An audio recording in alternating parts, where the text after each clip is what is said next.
नमस्कार, सुजस बुलेटिन में आपका स्वागत है। मैं हूं आपके साथ अश्विनी सरोही।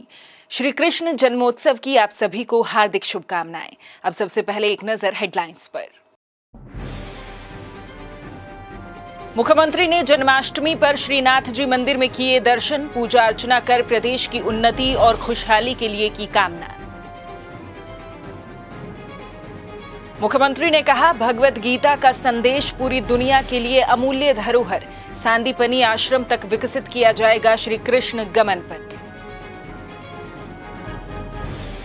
पेरिस पैरालंपिक में भाग लेने के लिए भारतीय पैरा खिलाड़ियों का दल हुआ रवाना। मुख्यमंत्री ने राजस्थान के 9 खिलाड़ियों सहित सभी को दी शुभकामनाएं। मुख्यमंत्री श्री भजनलाल शर्मा ने आज श्री कृष्ण जन्माष्टमी के अवसर पर डीग के पूंछरी का लौठा स्थित मुखारविंद मंदिर में सपत्नीक अभिषेक किया और श्रीनाथ जी मंदिर में पूजा अर्चना कर प्रदेशवासियों की सुख समृद्धि और खुशहाली के लिए कामना की। श्री शर्मा ने श्रीनाथ जी के मंदिर में फल फूल अर्पित कर श्री कृष्ण की आरती की और प्रदेश की 8 करोड़ जनता की सुख समृद्धि की प्रार्थना की। मुख्यमंत्री ने कहा कि सुदर्शनधारी श्री कृष्ण भगवान ने भगवत गीता के माध्यम से पूरी दुनिया को कर्म और धर्म का संदेश दिया है। उनका संदेश पूरी मानव जाति के लिए अमूल्य धरोहर है। मुख्यमंत्री ने कहा कि भगवान श्री कृष्ण ने महर्षि सांदीपनी के आश्रम उज्जैन में शिक्षा ग्रहण की थी।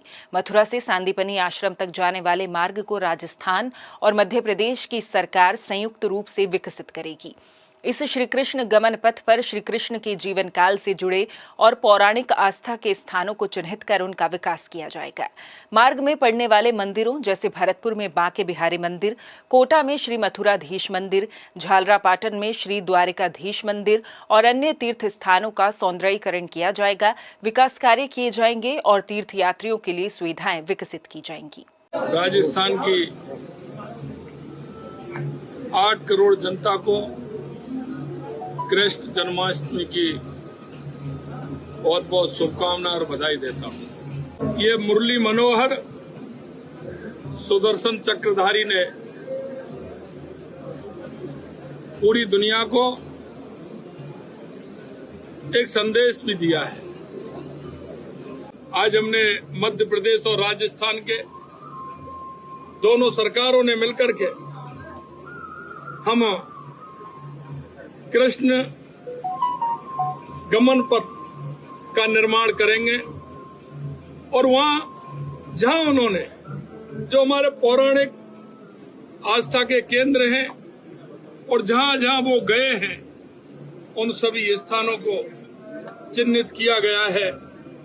उन स्थानों को हम प्रमुखता से मानचित्र पर लेकर के श्री कृष्ण गमन पथ जो मथुरा से संदीपन गुरु के आश्रम में उज्जैन तक गए थे, उन सभी स्थानों को विकसित करने का काम करेंगे। वहीं मुख्यमंत्री श्री शर्मा ने आज मध्य प्रदेश में उज्जैन महाकाल के दर्शन भी किए। इस अवसर पर मुख्यमंत्री ने मध्य प्रदेश और राजस्थान की जनता को श्री कृष्ण जन्माष्टमी की हार्दिक शुभकामनाएं दी। मुख्यमंत्री ने श्री कृष्ण गमन पथ विकसित किए जाने को लेकर कहा कि इससे दोनों राज्यों के बीच धार्मिक और सामाजिक सौहार्द स्थापित होगा। कृष्ण की नगरी मथुरा से आज मैं बाबा महाकाल की नगरी में बाबा महाकाल के दर्शन के लिए आया हूं। आज पालकी के दर्शन किए हैं। इस अवसर पर मैं मध्य प्रदेश के सभी प्रदेशवासियों को, राजस्थान के सभी प्रदेशवासियों को श्री कृष्ण जन्माष्टमी की हार्दिक बधाई और शुभकामनाएं देता हूं। और ये मिलन है भगवान कृष्ण और भगवान भोलेनाथ का, और ये अब से नहीं है, पहले से ही है कि भगवान भोलेनाथ की नगरी में भगवान कृष्ण ने शिक्षा और दीक्षा ली थी। श्री कृष्ण गमन पथ बनाने की आज हमने घोषणा की है। निश्चित रूप से ये मध्य प्रदेश और राजस्थान के बीच में एक धार्मिक सामाजिक सौहार्द तो होगा ही, लेकिन एक हमारा पुराना जो भगवान कृष्ण जो उन्होंने शिक्षा लेने के लिए मथुरा से यहाँ संदीपन गुरु के आश्रम में आए, जिस रास्ते से वो आए वहाँ निश्चित रूप से उनका विकास किया जाएगा और उनके जहां जहां उन्होंने अपने पद चिन्ह छोड़े हैं उनको मानचित्र पर ला करके एक धार्मिक सर्किट बनाने का काम राजस्थान सरकार और मध्य प्रदेश सरकार करेगी। इससे पहले मुख्यमंत्री श्री भजनलाल शर्मा ने जन्माष्टमी के पावन पर्व पर प्रदेशवासियों को बधाई और शुभकामनाएं दी हैं। श्री शर्मा ने कहा कि भगवान श्री कृष्ण ने निष्काम कर्म करने, शोषण और अन्याय का प्रतिकार करने और जरूरतमंद लोगों के कल्याण के लिए सदैव ही समर्पित रहने का संदेश दिया। मुख्यमंत्री ने इस अवसर पर प्रदेशवासियों का आह्वान किया कि वे भगवान श्री कृष्ण के महान आदर्शों को आत्मसात करते हुए समाज में भाईचारे की भावना को मजबूत करने और गरीब व उपेक्षित की मदद करने का संकल्प लें। पेरिस पैरालंपिक 2024 में भाग लेने के लिए भारतीय पैरा खिलाड़ियों का 84 सदस्यीय दल रवाना हो चुका है। मुख्यमंत्री श्री भजनलाल शर्मा ने खिलाड़ियों का उत्साहवर्धन करते हुए कहा कि आप सभी अपने खेल कौशल के जुनून और देश प्रेम के जज्बात को अपने दिलों में भरकर ऐसा प्रदर्शन करें कि पेरिस में प्रत्येक दिन तिरंगा लहराए और राष्ट्रगान की धुन से संपूर्ण जनसमूह मंत्रमुग्ध हो जाए। मैं पैरालंपिक में भाग ले रहे राजस्थान के 9 खिलाड़ियों को विशेष बधाई और शुभकामनाएं देना चाहता हूं कि आप अपनी खेल प्रतिभा के द्वारा राजस्थान के मान सम्मान और गौरव को बढ़ाने का कार्य करेंगे। संपूर्ण राजस्थान आपके साथ खड़ा है। राज्यपाल श्री हरिभाऊ बागड़े ने आज जन्माष्टमी के अवसर पर जोधपुर स्थित श्री कन्हैया गौशाला पहुंचकर वहां भगवान श्री कृष्ण की विधिवत पूजा अर्चना की। उन्होंने बाद में गौशाला में गाय का पूजन कर नन्हे बछड़े का दुलार भी किया।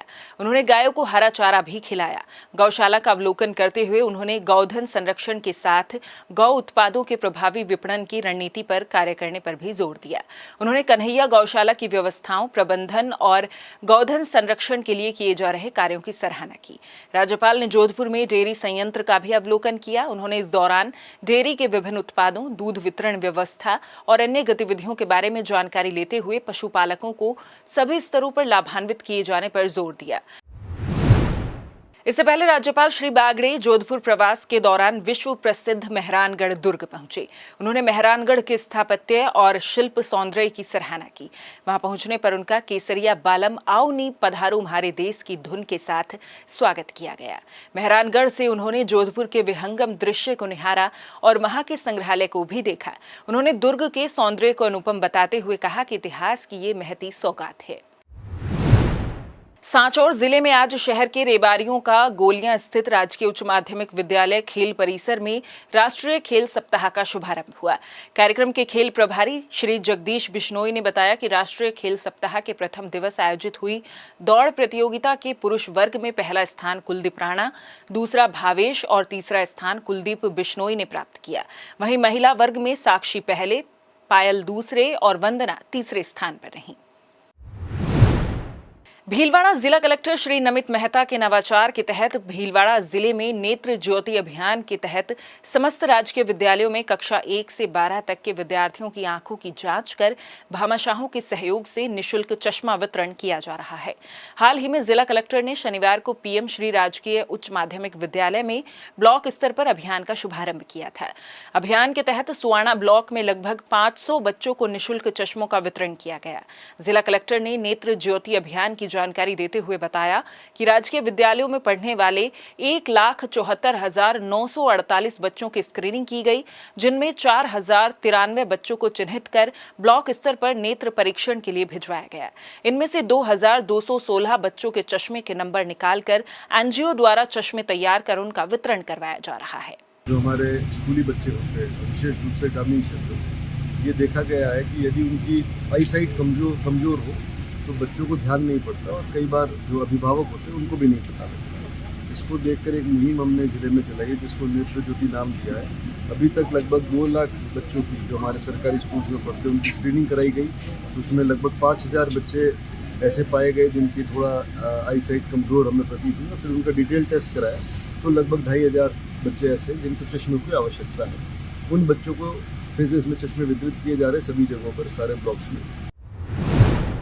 सुजस बुलेटिन में फिलहाल के लिए इतना ही। फिर होगी आपसे मुलाकात, तब तक के लिए नमस्कार।